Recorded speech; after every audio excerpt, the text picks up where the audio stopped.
Good morning student. हम लोग physics के प्रिपरेशन में अभी लास्ट फ्यू डेज में जो भी बचा हुआ है आप लोगों को 2025 बोर्ड एग्जामिनेशन के सीरीज को आगे बढ़ाते हुए प्रीवियस दो पार्ट जो बच्चे आज न्यू ज्वाइन कर रहे हैं वीडियो में उनसे रिक्वेस्ट है कि आप प्रीवियस दो पार्ट को कंटिन्यू करेंगे फर्स्ट पार्ट और सेकंड पार्ट में, जिसमें मैंने फर्स्ट पार्ट में आप लोगों को करंट के बारे में बताया, पोटेंशियल डिफरेंस के बारे में बताया, करंट कैसे फ्लो होता है इसके बारे में बताया, इलेक्ट्रिक पोटेंशियल एनर्जी के बारे में मैंने बताया आप लोग को, फिर सेल के बारे में बताया। सेल के बाद हम लोगों ने इसमें आपको combination of cell equal battery के बारे में बताया, कैसे चार्ज फ्लो होता है, इस सारे कंडीशंस को मैंने बताया। सेकेंड पार्ट वाले वीडियोस में ओम्स लॉ पे ये वीडियो था, वीडियो को मैंने बहुत अच्छे तरीके से ओम्स लॉ को डिफाइन करवाया, वेरिफिकेशन को मैंने बहुत डिटेल से आप लोगों को समझाया, जो एग्जामिनेशन में जैसे क्वेश्चंस आते हैं उसके बेसिस पे मैंने आप लोगों को समझाया।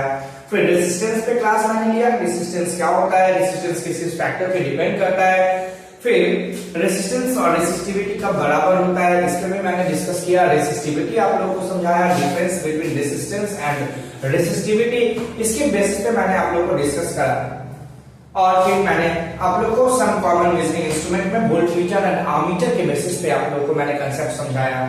कॉम्बिनेशन ऑफ रेसिस्टर में मैंने सीरीज और पैरेलल कॉम्बिनेशन के बेसिस पे आप लोगों को सारा उसका डेरिवेशन वाला फार्मूला, सीरीज के लिए 1R equivalent equals R1 plus R2 plus R3 for n resistor, R equivalent equals R1 plus R2 plus R3 up to Rn तक। फिर मैंने पहले के केस में डिराइव किया था 1/R equivalent equals 1/R1 plus 1/R2 plus 1/R3 and for n resistor this formula is up adding up to 1/Rn। मैंने जो आप लोगों को डेफिनेशन में ही बताया था कि सीरीज कॉम्बिनेशन में करंट सेम रहता है, पोटेंशियल डिफरेंस बढ़ जाता है, जबकि पैरेलल कॉम्बिनेशन में करंट बढ़ जाता है और पोटेंशियल डिफरेंस सेम रह जाता है। आज की इस क्लास में मैं आप सभी स्टूडेंट का स्वागत करता हूं और आज के ये थर्ड पार्ट वाले वीडियो में हम लोग जो टॉपिक पढ़ने वाले हैं distribution of current in a parallel combination. बहुत इंपॉर्टेंट टॉपिक है for your board examination as well as for your competitive point of view, क्योंकि ये टॉपिक अगर आप पढ़ लेते हो तो आपके कॉम्पिटेंसी बेस्ड क्वेश्चन जो होंगे विद इन मिनट आप लोग का सॉल्व हो जाएगा। मैं इस क्लास के बेसिस पे एक दो क्वेश्चंस भी आप लोगों को करवाऊंगा और बहुत कॉन्फिडेंस आएगा जब ऐसे टाइप के क्वेश्चन से आप डील करोगे तो एग्जाम के लिए आप फुल्ली प्रिपेयर रह पाओगे, ये मेरा विश्वास है। आप ये क्लास जो देख रहे हैं career maker Darbhanga YouTube channel पे आप लोग देख रहे हैं और मैं कुणाल कुमार झा आपके लिए इस वीडियो के साथ आप लोग को समझाने की कोशिश कर रहा है। अब देखिए एक डायग्राम से सबसे पहले समझते हैं, दो रेसिस्टर है जो कि पैरेलली कनेक्ट है, एक R1 रेसिस्टर और एक R2 रेसिस्टर, इसको हम लोगों ने पैरेलली कनेक्ट कर रखा है। करंट I जा रहा है, चूंकि ये पैरेलल कॉम्बिनेशन है तो अप्लाइड पोटेंशियल सेम होगा और इसमें करंट I1 बटा और इसमें करंट I2 बटा, ये R1 रेसिस्टर है और ये आपका R2 रेसिस्टर है। अब आपको समझने वाली बात है कि ये करंट I जो है ना पैरेलल कॉम्बिनेशन में कितना बटा, किसमें कितना गया, क्या पोटेंशियल डिफरेंस और करंट के बीच में कोई रिलेशन भी है, और या रेजिस्टेंस और करंट के बीच में, करंट और रेजिस्टेंस में क्या कुछ रिलेशन हम लोग को देखने को मिलता है जब हम लोग रेसिस्टर को पैरेलली कनेक्ट करते हैं। तो देखते हैं क्या हम लोग को रिजल्ट फॉर्म में मिलता है। अब इस टॉपिक में समझना क्या है कि I कितना में बताकर दो रेसिस्टर पैरेलल में है और हम लोग जानते हैं कि पैरेलल कॉम्बिनेशन में करंट डिस्ट्रीब्यूट होता है, तो कौन से करंट कितने बटेंगे इस चीज का हम लोग फॉर्मूला को डिराइव करते हैं। तो फर्स्ट फॉर्मूला, फर्स्ट पॉइंट जो इसमें समझने वाली है वो है आपका I कितना गया, I जो सर्किट में गया वो I1 प्लस I2 को ऐड कर देंगे तो वो चला जाएगा, I2 को ऐड कर देंगे तो वो टोटल करंट रहेगा सर्किट में। मतलब I जो सेल या बैटरी से जो करंट निकला वो I है और R1 रेसिस्टर में I1 करंट गया और R2 रेसिस्टर में I2 करंट गया। इससे पहले हम क्या लिख सकते हैं, let consider two resistor of resistance R1 and R2 are connected in parallel। दो रेसिस्टर R1 और R2 जो है ना पैरेलली में हम लोगों ने कनेक्ट किया and applied potential is V and applied potential is V, applied potential आपका V है। तो पहले equation I equals I1 plus I2 current कितना गया तो I1 और I2 में जितना करंट गया उसको अगर ऐड कर दे तो टोटल करंट हम लोग को सर्किट में निकल जाएगा। अब for R1 resistor according to Ohm's law V equals IR। मैंने आपको पहले ही बताया कि पैरेलल कॉम्बिनेशन में, मैंने क्या बताया, पैरेलल कॉम्बिनेशन में पोटेंशियल डिफरेंस सेम होता है, पोटेंशियल डिफरेंस सेम होता है। तो R1 के लिए भी और R2 रेसिस्टर के लिए भी according to Ohm's law V equals IR। तो for R1 resistance V equals I1 R1। Second equation for R2 resistor V equals I2 R2। Equation third समझ में आया। मैंने क्या किया, I equals I1 plus I2 current कितना गया तो जितना बटा उसको जोड़ ले तो I के बराबर हो जाएगा। दोनों रेसिस्टर के लिए अप्लाइड पोटेंशियल V है, क्यों, क्योंकि ये पैरेलल कॉम्बिनेशन है, पैरेलल कॉम्बिनेशन में पोटेंशियल डिफरेंस सेम होता है, जो कि अप्लाइड पोटेंशियल V के रूप में आप लोगों ने बैटरी के रूप में दिया है। अब ये according to Ohm's law R1 resistor के लिए V इक्वल्स IR होता है, ओम्स लॉ में हम लोगों ने पढ़ा है V इक्वल्स IR। तो V equals I1 R1 parallel resistor के लिए और V equals I2 R2 second resistor के लिए। From equation 1 and 2, from equation 1 and 2 first और सेकंड इक्वेशन को जब हम लोग रिलेट करते हैं तो देखिए LHS में V भी है और RHS में I1 R1 equals I2 R2, तो हम लोग लिख सकते हैं I1 R1 equals I2 R2। अब यहां से हम अगर सॉल्व करें I1 equals I2 R2 divided by R1। ये इक्वेशन हो गया 4। अब इस I1 equals I2 R2 by R1 को जब हम लोग इक्वेशन फर्स्ट में डालते हैं, putting the value of equation 4 in equation first, putting the value of equation 4 in equation first. अब I1 की जगह पे, यहाँ पे जो I1 है इस जगह पे I2 बाय R1 हम लोग को डालना है। तो I इक्वल्स I1 की जगह पे I2 R2 divided by R1 plus I2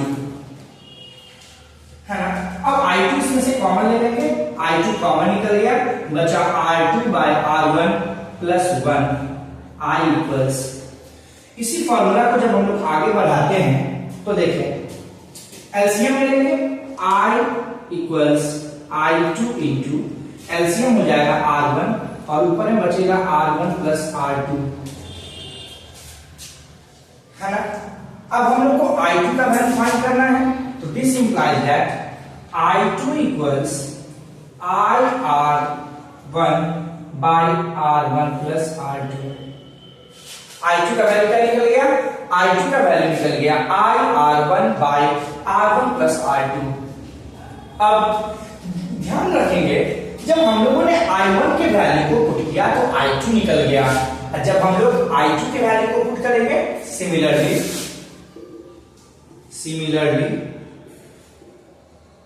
when we put the value of I2 in equation first, then I1 equals I2 by R1 plus R2। देखिए I2 equals IR1 by R1 plus R2 और I1 equals IR2 bye R1 plus R2, और जब दोनों ही current के relation को इस equation इसके equation को फिफ्थ डालें और इसको सिक्स्थ डालें। अगर हम लोग इक्वेशन 6 बाय इक्वेशन फिफ्थ अगर हम लोग करते हैं तो वो हो जाता है I1 by I2 equals I1 R2 divided by R1 plus R2 whole divided by I R1 divided by R1 plus R2। जब हम लोग सॉल्व करेंगे R1 plus R2 I से I cancel, I1 by I2 equals R2 by R1। यही हम लोग को relation मिलता हुआ दिखता है। इससे क्या प्रूफ होता है? जब resistance is inversely proportional to current, मतलब अगर कंडक्टर का रेजिस्टेंस ज्यादा होगा तो करंट कम फ्लो होंगे, और अगर रेजिस्टेंस कम होगा तो करंट ज्यादा फ्लो होंगे।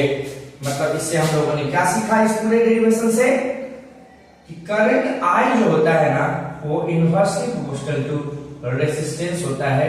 इस चीज को आप लोग याद रखेंगे। फिर से एक बार रिकैप करवा दे। I कितना करंट गया तो I1 और I2 में जो डिस्ट्रीब्यूट हुआ था करंट उसको जोड़ देंगे तो वही फर्स्ट इक्वेशन आ जाएगा आप लोग को by adding I1 plus I2 we get I। For R1 resistance according to Ohm's law V equals IR, तो V equals I1 R1। For R2 resistance V equals I2 R2। 1, 2 और 3 question में हम लोगों ने देखा I1 R1 equals I2 R2। I1 के value को निकालने के लिए I1 को मैंने यहाँ पे रोक के रखा तो R1 नीचे चला गया, I2 R2 by R1। इस इक्वेशन 4 के वैल्यू को इक्वेशन 1 में अगर हम लोग डालते हैं, इक्वेशन 4 के वैल्यू को इक्वेशन 1 में डालते हैं, I की जगह पे I1 की जगह पे ये जो मेरा वैल्यू आया है I2 R2 by R1 मैंने डाला है प्लस I2 मैंने कॉमन ले लिया तो R2 by R1 प्लस 1 हो जाएगा। एलसीएम ले लेंगे तो I equals I2 into R1 plus R2 by R1। This implies that I2 equals I R1 by R1 plus I2। Similarly, when we put the value of I2 in equation first, अब यहाँ पे समझने वाली बात थी, जब हम लोगों ने I1 के वैल्यू को डाला तो I2 निकल गया। जब I2 का भी वैल्यू यहाँ से निकाल सकते हैं ना, यहाँ से क्या निकलेगा I2 equals I R1 by R2 निकल जाएगा वैल्यू। अब यही I2 के वैल्यू को जब यहाँ पे पुट करेंगे, I2 के वैल्यू को इक्वेशन 1 में जब हम लोग पुट करेंगे तो यही फॉर्मूला मिलेगा I1 equals I R2 by R1 plus R2। और जब मैंने I1 और I2 के रेशियो को चेक किया तो I R2 by R1 plus R2 divided by I R1 divided by R1 plus R2। R1 plus R2 denominator cancel out हो जाएगा, I न्यूमरेटर में कैंसिल आउट हो जाएगा, आपको रेशियो मिलेगा R2 by R1 रेशियो मिलेगा। इससे क्या समझे? रेजिस्टेंस अगर बढ़ेगा तो करंट कम हो जाएगा। इसका मतलब कि करंट और रेजिस्टेंस के बीच में इनवर्सली रिलेशन होता है, और रेजिस्टेंस अगर बढ़ जाएगा तो करंट ऑटोमेटिक कम हो जाएगा। ये रिलेशन आप लोग को समझना चाहिए। इस बेसिस पे हम एक क्वेश्चन आप लोग को करवा देते हैं, वो क्वेश्चंस भी आप लोग करते जाएंगे।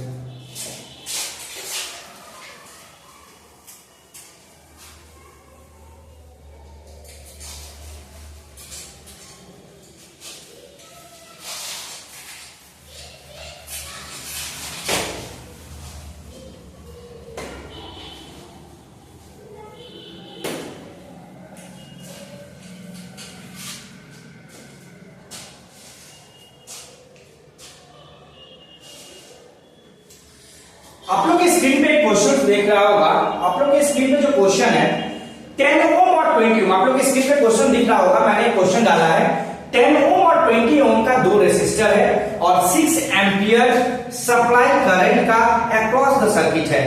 क्वेश्चन क्या कह रहा है आप लोग के क्वेश्चन आप लोग के स्क्रीन पे दिख रहा होगा। और देखिए कैसे हम लोग विद इन अ सेकंड बहुत कम समय में इतने अच्छे क्वेश्चंस को टैकल कर पाते हैं जब हम लोगों ने कंसेप्ट को पढ़ा है distribution of current in a parallel combination. आपके पास जो क्वेश्चन स्क्रीन पे दिख रहा है उसका डायग्राम पहले हम लोग पिक्टोरियल प्रेजेंटेशन कर लें तो और भी ज्यादा अच्छे से हम लोग क्वेश्चन को समझ सकते हैं और उसके बेसिस पे हम लोग सॉल्व करेंगे।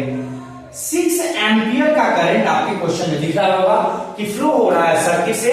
ये R1 रेसिस्टर है और ये R2 रेसिस्टर है, ये 10 ओम का है और ये 20 ओम का है। और आपको बोल रहा है R1 और R2 में कितना करंट जाएगा, R1 और R2 में कितना करंट जाएगा। आपको बताना है कि R1 वाले रेसिस्टर में करंट कितना है और R2 वाले रेसिस्टेंस में I करंट जो है ना वो कितना है और R2 वाले रेसिस्टर में करंट कितना है। जब आप इसके लॉन्ग मेथड पे बनाने जाएंगे तो तो आपको बहुत सारा परेशानी मिलेगा। लेकिन जब आप इसको शॉर्ट मेथड से बनाएंगे तो बहुत कम समय में आप लोग बना सकते हैं। मैंने फॉर्मूला क्या बताया था? फॉर्मूला आप लोग के रिजल्ट में आप लोग देखे होंगे formula I1 equals IR2 divided by R1 plus R2 था। एकदम फाइनल रिजल्ट याद रखोगे, तुरंत क्वेश्चन सॉल्व होगा। I कितना है? 6 एम्पियर। आप लोग डाटा कलेक्ट कर ले। R1 equals 10 ohm, R2 equals 20 ohm, I equals 6 ampere. Value put करें, आसानी से क्वेश्चन बनेगा। I की जगह पे मैंने 6 एम्पियर डाला है। R1 निकालने के लिए R2 का रेसिस्टर देखना पड़ेगा जो कि 20 ओम है, divided by R1 plus R2, 10 ohm plus 20 ओम। देखिए कितना आसानी से क्वेश्चन सॉल्व हो रहा है। यहां पे देखिए कि 6 टू जाती है 120 एम्पियर ओम डिवाइडेड बाय 30 ओम। अब 34 जा मतलब 4 एम्पियर, ओम से ओम कैंसल, 4 एम्पियर। सिंपल सी बात है। I1 जो करंट है ना, इसमें I1 गया हुआ है और इसमें I2 गया हुआ है। I2 का वैल्यू आया, I1 का वैल्यू आया 4 एम्पियर का। इसी तरीके से जब आप स्मार्ट बच्चे हो, टोटल करंट 6 एम्पियर है, पहला वाला रेसिस्टर में 4 एम्पियर चला गया, तो बताएं कमेंट बॉक्स में कि R2 रेसिस्टर में कितने करंट जाएंगे। सिंपल सी बात है। 10 ओम तो 6 एम्पियर टोटल करंट था, इसमें से 4 एम्पियर R1 वाले में चला गया, तो बचा हुआ 2 एम्पियर ही R2 वाले में जाएगा। ये आप लॉजिकली भी बना सकते हो, लेकिन अगर आपको चेक करना है कि मेरा फॉर्मूला के बेसिस पे क्या रिजल्ट आ रहा है, तो I2 का देखें। I2 equals I R1 divided by R1 plus R2। I का वैल्यू 6 एम्पियर इनटू, अब देखो I2 निकालने के लिए R1 का वैल्यू डालना है जो कि 10 ओम है, divided by R1 plus R2, 10 ohm plus 20 ohm, that is equal 6 ampere into 10 ohm divided by 30 ohm. Ohm से ओम कैंसल, 0 से 0 कैंसल, 3 टू जा 6, 2 एम्पियर। यहाँ पे भी आप लोगों को देखने को मिलेगा। अगर आप I1 निकाल लेते हैं तो I2 खुद ब खुद टोटल करंट से सब्ट्रैक्ट कर लेंगे। क्यों ऐसा हो सकता है? क्योंकि टोटल करंट I जो है ना, वो I1 प्लस I2 है। अगर आपके पास I1 का वैल्यू टोटल करंट 6 एम्पियर था, I1 का वैल्यू 4 एम्पियर है प्लस I2, तो यहां से भी आप I2 का वैल्यू निकलता हुआ देख रहे हैं। 6 ampere minus 4 ampere that is equals 2 ampere. तो जब आप डेरिवेशन फॉर्म में किसी भी चीज को करोगे, और सीबीएसई में डेरिवेशन बहुत ज्यादा इंपॉर्टेंट है आपको एग्जामिनेशन पॉइंट ऑफ व्यू, इस तरीके से आप क्वेश्चंस को टैकल कर पाओगे। बहुत टफ क्वेश्चन भी आप आसानी विदिन फ्यू मिनट आप सॉल्व कर पाओगे। यही था distribution of current in a parallel combination. अब आप लोग अगर कमेंट करोगे, क्योंकि आप लोग के 10th के सिलेबस में ये इंक्लूड नहीं है, लेकिन अगर आप लोग कमेंट बॉक्स में ये क्वेश्चन आपके मन में अराइज हो रहा होगा कि सर आपने बताया, अभी समझाया कि पैरेलल के केस में करंट बढ़ जाता है, लेकिन सीरीज के केस में पोटेंशियल डिफरेंस कितना बढ़ता है और कैसे बढ़ता है, इसका वीडियोज अगर आप लोग को चाहिए, क्योंकि आपके ये सिलेबस में इंक्लूड नहीं है, 10th के सिलेबस में आपके इससे क्वेश्चंस नहीं आएंगे। बट अगर आप चाहते हैं कि इस वीडियो को भी मैं अपलोड करूं आप लोग के लिए, तो कमेंट बॉक्स में जरूर बताएंगे कैसे सीरीज कॉम्बिनेशन में पोटेंशियल डिफरेंस बढ़ जाता है। इस वीडियो में मैंने बताया है कैसे पैरेलल कॉम्बिनेशन में करंट बढ़ रहा है। आप अगर बोलेंगे तो नेक्स्ट वीडियो आप लोग के लिए मैं बनाऊंगा कैसे सीरीज कॉम्बिनेशन में पोटेंशियल डिफरेंस बढ़ता हुआ हम लोग को दिखता है। That's over. नेक्स्ट क्लास बहुत इंपॉर्टेंट है, और मैंने इसे आज के वीडियोस में, पिछले वीडियो में जब आप देखेंगे प्लेलिस्ट में जाएंगे, तो मैंने फिजिक्स पे चर्चा एक प्रोग्राम लॉन्च किया बच्चों लोग के लिए। फिजिक्स पे चर्चा में मैंने ये पूरा डिटेल इंफॉर्मेशन बताया है, कैसे आपका स्ट्रेटजी होगा, बेस्ट मेथड ऑफ प्रिपरेशन कैसा होगा आपके इस कम समय में। तो इसमें मैंने आपको एक पॉइंट बहुत अभी भी रिमाइंड करवा दूं कि न्यूमेरिकल क्वेश्चन जो आपके इस चैप्टर से आएगा वो पावर से रिलेटेड आएगा, वो एनर्जी कंज्यूम से रिलेटेड आएगा और कॉमर्शियल यूनिट से आएगा। तो नेक्स्ट वीडियो बहुत इंपॉर्टेंट है आप लोग के लिए for your examination point of view. और जो बच्चे नेक्स्ट वीडियो बनाएंगे, हम आपको बिल्कुल प्रैक्टिकल एनालिसिस के बेसिस पे बताएंगे कैसे किस क्वेश्चंस को टैकल करना है। अगर आप मेरे साथ बने रहते हैं तो बेहतर ही आपके न्यूमेरिकल क्वेश्चन जो आपका अभी तक टेंशन होगा उसको आप सॉल्व कर सकते हैं और बहुत ही कॉन्फिडेंस के साथ आप एग्जाम में जा सकते हैं। फिर से मैं बता दूं, आप लोग को बस इतना करना है, कि ये वीडियो ज्यादा से ज्यादा लोगों तक पहुंचाएं, ज्यादा से ज्यादा शेयर करें, और जो भी वीडियो मेरे फर्स्ट टाइम देख रहे हैं उनसे रिक्वेस्ट है कि चैनल को सब्सक्राइब करें, नोटिफिकेशन पे जरूर आप लोग क्लिक करें कि फर्दर वीडियोस आप लोग को मिले। एट लास्ट ये वीडियो कैरियर मेकर दरभंगा की यूट्यूब चैनल पे अवेलेबल है, और मैं कुणाल कुमार झा आप सभी स्टूडेंट को बेहतर मेहनत करने के लिए प्रेरित करता हूं, और वीडियोस के साथ बने रहने के लिए बहुत बहुत thanks. Have a great day.